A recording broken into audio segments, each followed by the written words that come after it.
있습니다. 전처럼 온 힘을 다해 문을 밀어보는 아이. 하지만 한참을 힘을 써도 문이 열리지 않아 결국 포기. 같은 물높이에 30대 주부가 도전해봤지만 결과는 역시 실패. 그렇다면 성인 남자는 문을 열 수 있을까요? 시작과 거의 동시에 문이 열립니다. 자, 이번에는 물높이를 조금 더 높여 65cm로 만들었는데요. 과연 이번에도 문을 쉽게 열 수 있을까요?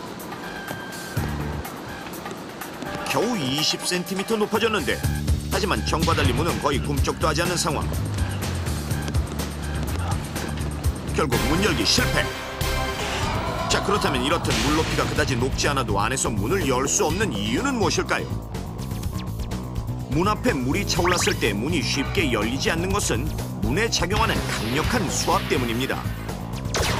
이렇게 문 앞의 수심이 35cm면 문에 작용하는 수압은 무려 55kg. 45cm일 때는 91kg, 55cm일 때는 136kg, 허벅지 높이도 되지 않는 65cm일 때는 무려 190kg에 달하는 수압이 작용하게 됩니다.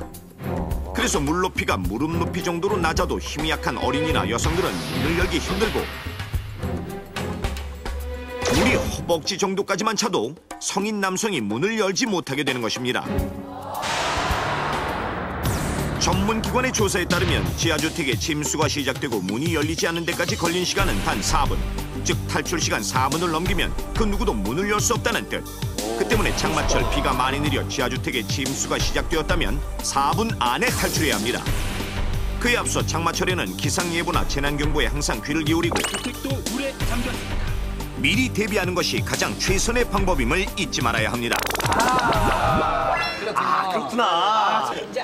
이제 같이 그렇습니다. 실제 상황 알아야 한다. 우리 모두 체험 완료!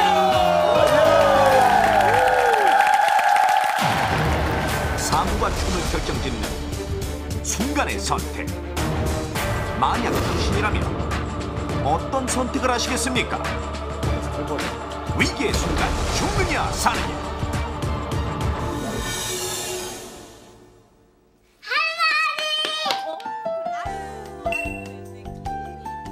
엄마 아빠의 해외 출장 일정 때문에 며칠간 할머니 할아버지 집에 맡겨진 4살 배기 꼬마 승재.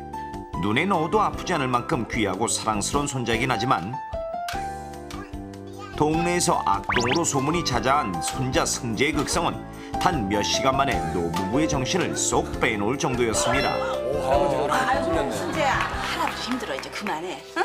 그래, 이제 그만 좀 쉬자. 대신 우리 맛있는 거 먹으러 가자. 승재 닭고기 좋아하지? 네. 아유, 이 양반은 날도 더운데 어딜 나간다고 그래요. 집에서 북적북적 이러고 있느니 행주산생 가서 닭 백숙이나 먹고 오자고. 좋죠. 맛있죠? 참 나이지신 분들 꼭 싸워요. 그렇게 합시다. 그렇게 갑작스럽게 외출을 결정하고는 서둘러 준비를 시작한 노부부. 무더운 바깥 날씨를 감안해서 승재에겐 민소매 셔츠와 반바지를 입혔는데 어째 바지가 상당히 컸습니다. 바지를 얻어 입혔나? 왜 이렇게 커? 아유, 잠깐만 있어봐.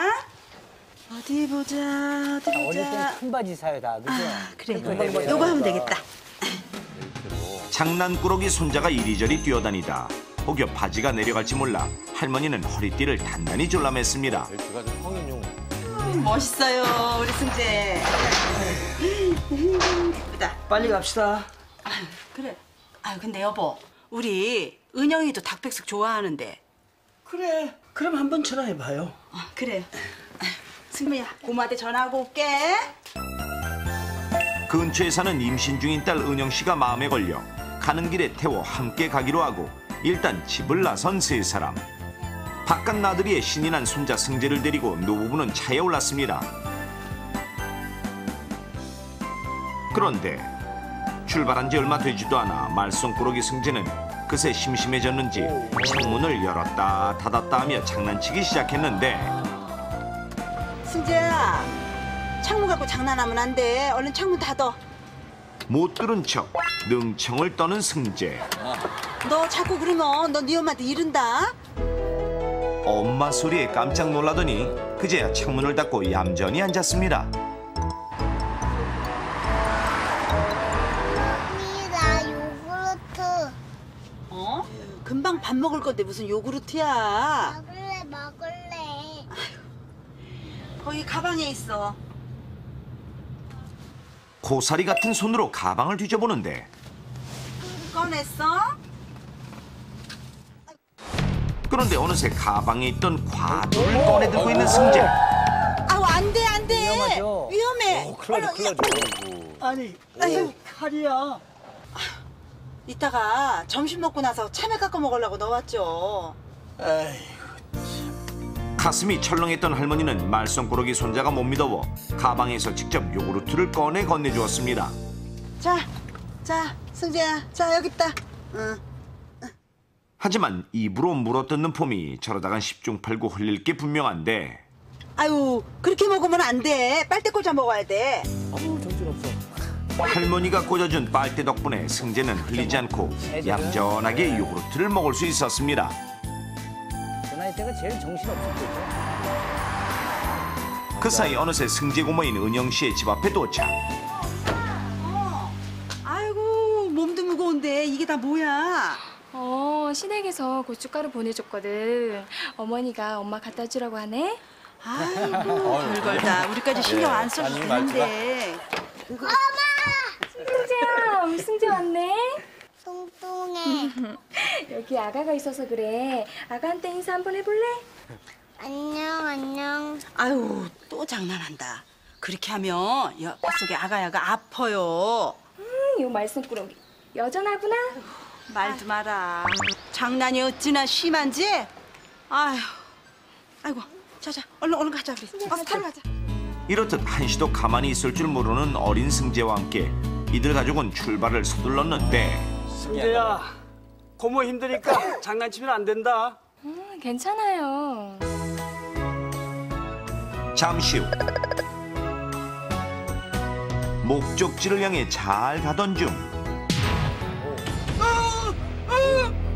앞차가 급정거를 하는 바람에 예기치 않은 추돌 사고가 발생했습니다.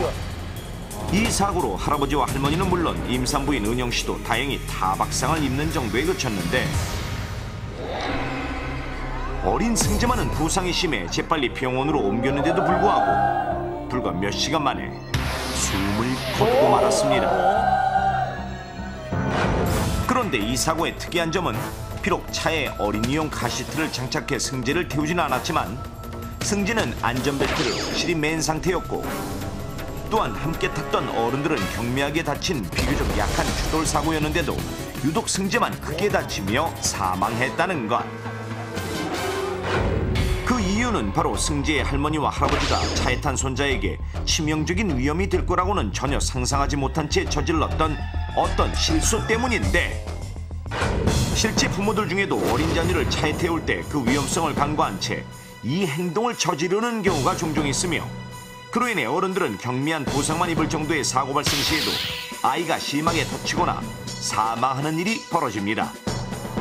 자, 그렇다면 어른들은 약한 부상만 입을 정도의 경미한 교통사고였지만 어린 승재가 사망하게 된 결정적인 이유는 과연 무엇일까요?